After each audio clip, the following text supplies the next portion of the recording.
Good morning all students. देखिए, आपको chemistry में कल से शुरुआत की गई है, जिसमें आपको कल पिछले दिन बताया गया था कि कार्बन क्या है, कार्बन के मतलब अपन रूप कौन कौन से हैं, जिसमें हीरा, ग्रेफाइट और फ्लोरीन्स और कोयला, कोल के बारे में बताया गया। अब यहाँ पर आपको आज बताया जाएगा कार्बनिक यौगिक। तो कार्बनिक यौगिक है क्या? कार्बनिक यौगिक है क्या? कार्बनिक यौगिक की विशेषताएं क्या है? ऐसे यौगिक जिनमें कार्बन मतलब रसायन विज्ञान की वह शाखा जिसमें कार्बन के यौगिकों का अध्ययन किया जाता है, उसे कार्बनिक यौगिक कहते हैं।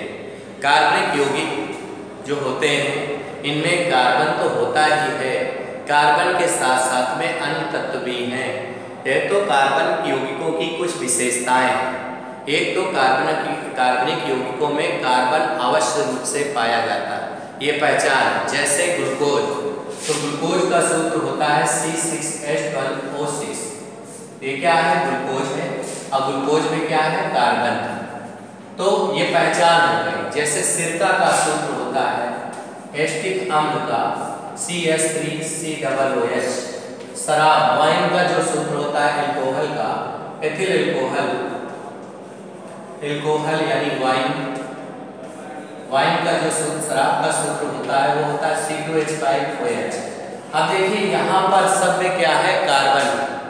तो पहला पॉइंट है कार्बनिक यौगिक की विशेषताओं में। तो कार्बन के यौगिकों में क्या पाया जाता है? कार्बन के यौगिकों में कार्बन अवश्य पाया जाता है। फिर कार्बन के अतिरिक्त इनमें कौन कौन से तत्व होते हैं? Hydrogen, oxygen, nitrogen, phosphorus, sulphur आदि बहुत से तत्व कार्बनिक यौगिकों में पाए जाते हैं। दूसरा, कार्बनिक यौगिकों का मुख्य स्रोत क्या है?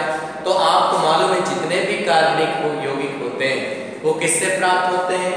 जंतु और पौधे से। जंतु व पौधे से। आपको मालूम है जंतु से हमें क्या प्राप्त होता है? कार्बोहाइड्रेट, प्रोटीन, वसा, विटामिन, ये सब क्या है? कार्बनिक यौगिक। आप दूध पीते हो, प्रोटीन मिलता है। अंडे खाते हो, प्रोटीन मिलता है। ठीक है।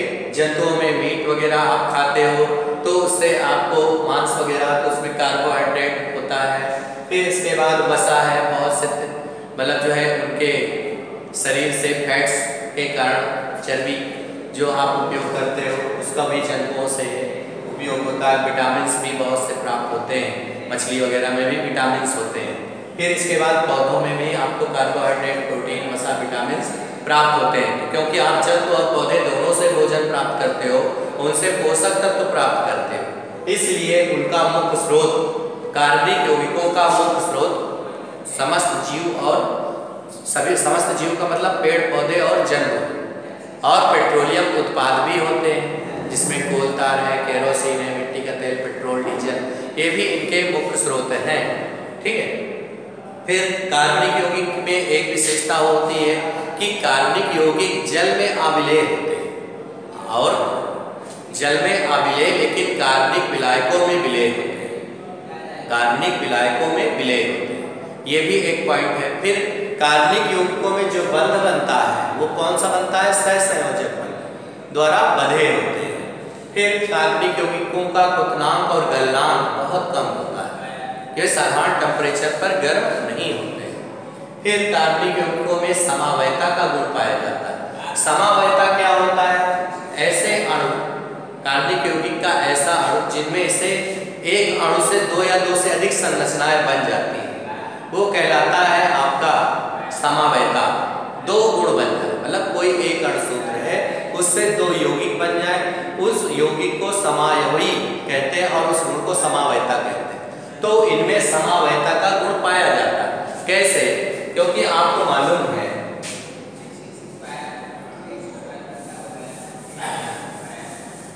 जैसे समावयता, आपको एक अणुसूत्र दिया गया C2H6O, ये एक अणुसूत्र है, इससे दो यौगिक बन जाए।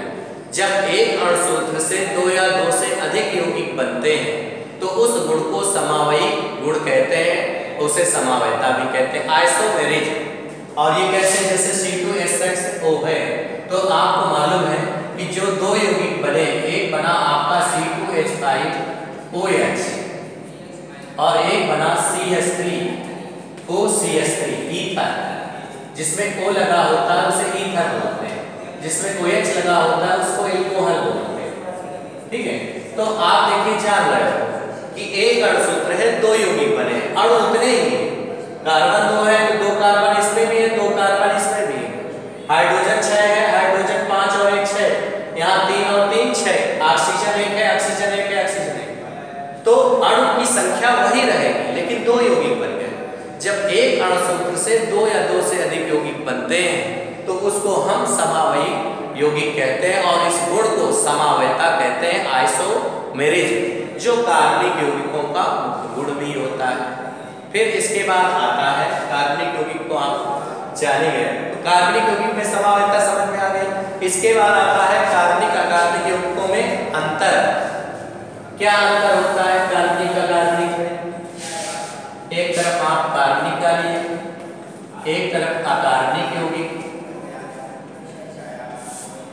अकार्बनिक यौगिक।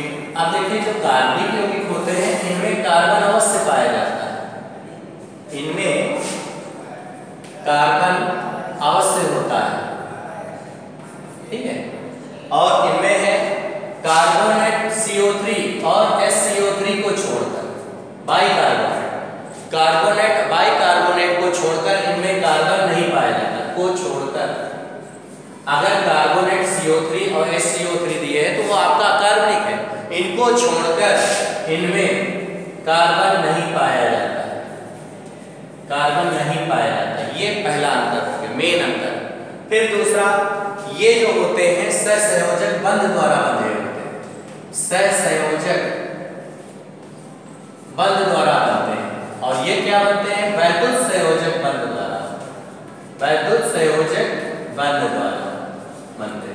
सहसंयोजक बंध क्या होता है? जब दो परमाणुओं के बीच इलेक्ट्रॉनों का बराबर की साझेदारी होती है, जितने देगा उतने लेगा, तो वो कहलाता है सहसंयोजक बंध। तो इनमें इलेक्ट्रॉनों के जितने भी श्रृंखला यौगिक बनते हैं सब सहसंयोजक बंध द्वारा बनते हैं, क्योंकि ये आयनों में विभक्त नहीं होते। जिसको आप पानी में घोलोगे तो घुलेंगे नहीं, क्योंकि जल में ये क्या है? अम्लीय। और ये जो होते हैं ये वैद्युत संयोजक बंध होते हैं, और इनका मतलब होता है जब दो परमाणुओं के बीच इलेक्ट्रॉनों का ट्रांसफर होता है, स्थानांतरण होता है। जब इलेक्ट्रॉन देगा तो धनावेश आ जाएगा, जो इलेक्ट्रॉन ग्रहण करेगा उस पर ऋण आवेश आ जाएगा, तो वो क्या बन जाएगा? आयनों में विभक्त हो जाएगा।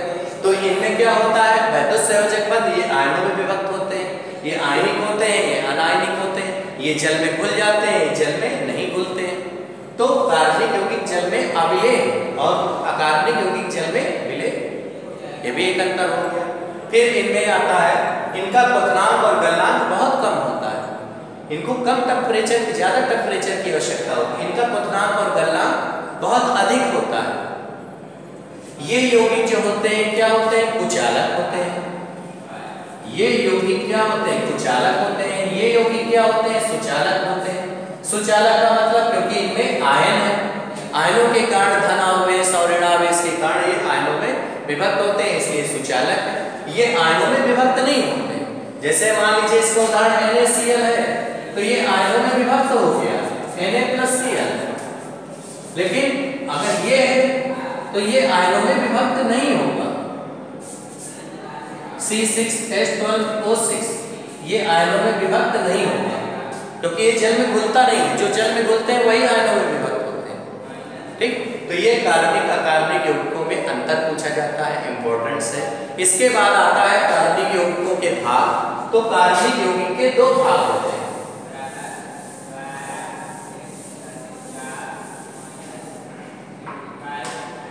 कार्बनिक यौगिक के दो भाग होते हैं, एक होता है एल्किल समूह, पहला भाग एल्किल समूह, इसे R से लिखते हैं, कैपिटल R, और एक होता है क्रियात्मक समूह, क्रियात्मक समूह, इसको X से लिखते हैं। जो एल्किल समूह होता है ये कार्बनिक यौगिक का पहला भाग है, इसका समान सूत्र CnH2n+1 होता है। ये भौतिक गुणों को प्रदर्शित करता है, भौतिक गुणों को, और इनमें क्या होता है, परिवर्तन होता है, बदल जाते हैं। फिर इसमें आपको एग्जाम्पल कौन से हैं, जैसे जो ज्यादा उपयोग होता है मेथिल और एथिल, ये इनका उपयोग पूरी केमिस्ट्री में सबसे ज्यादा है। मेथिल, C2H5, एथिल, इसको आपको बताया गया है कार्बन की संख्या के आधार पर इसको रखते हैं। फिर ये आ गया क्रियात्मक समूह। क्रियात्मक समूह में आपको बहुत सारे आते हैं, कौन कौन से, जैसे एल्कोहल, एल्कोहल के लिए OH लिखते हो, एल्डिहाइड, एल्डिहाइड के लिए आप CHO लिखते हो, कार्बोक्सिलिक अम्ल CH3COOH लिखते हो। ये एक समूह है, कौन से, क्रियात्मक समूह। कार्बोक्सिल हो गया, एस्टर हो गया, COOR, हैलाइड हो गया, ClF3RI, ये हैलाइड है। फिर इसके बाद और भी एक समूह होता है, alcohol, aldehyde, carboxyl, ester, ether. Ether जो समूह होता है उसमें दोनों तरफ डैश होता है। कीटोन, कीटोन में CO लिखते हैं। तो ये क्या है, आपके क्रियात्मक समूह है। ये क्या है, एल्किल समूह। कोई भी कार्बनिक यौगिक को, मान लीजिए आपको एथिल अल्कोहल दिया गया, ये आपका एक कार्बनिक यौगिक का नाम है, तो यहाँ पर इसके दो पार्ट्स होते हैं। आपको मालूम क्या लगा, OH, OH क्या है, अल्कोहल है, इसको आप बीच से अलग कर दीजिए। ये R है, ये क्या है, X है। इधर क्या है, एथिल, एथिल देखिए इधर लिखा हुआ है, और एल्कोहल इधर लिखा हुआ है, दोनों भाग हो गए। क्रियात्मक समूह क्या होते हैं, ऐसे यौगिक जिनमें परमाणु सक्रिय रूप से क्रियाशील होते हैं, क्रियाशीलता को प्रदर्शित करते हैं और रासायनिक गुण को प्रदर्शित करता है, और इनके रासायनिक गुण क्या होते हैं, समान होते हैं, वो होते हैं क्रियात्मक समूह।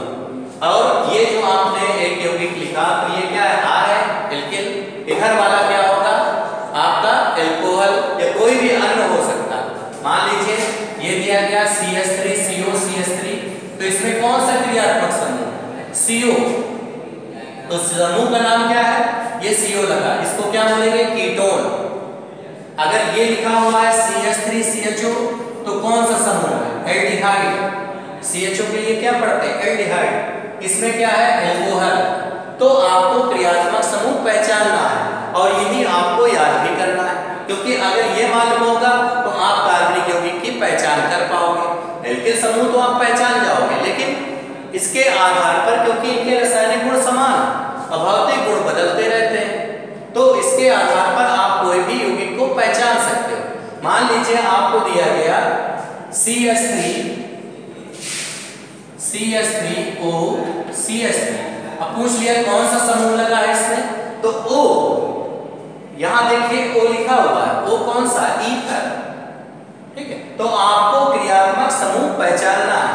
ये जो डैश आगे लगे हैं, ये क्या है, इनके पहले आपके क्रियात्मक समूह जुड़े हुए, वो एल्किल समूह जुड़े हुए। इसी तरह इसमें दोनों तरफ डैश लगा, तो इसमें दोनों तरफ क्रिया, वो आपके एल्किल समूह, जैसे ये भी एल्किल है, ये भी एल्किल, मेथिल है, मेथिल है, ठीक है, दोनों तरफ डैश लगा है, इसलिए दोनों तरफ एल्किल समूह आपके जुड़े होंगे। तो इस प्रकार ये आपके कार्बनिक यौगिक के दो भाग होते हैं, एक एल्किल और एक क्रियात्मक। क्रियात्मक समूह आपके कोर्स में 10th में इतने जो महत्वपूर्ण है वो आपको लिखाए गए हैं, इनको आपको लिखना भी है, याद भी करना है, बाकी नेक्स्ट डे आपको फिर बताया जाएगा। Thank you.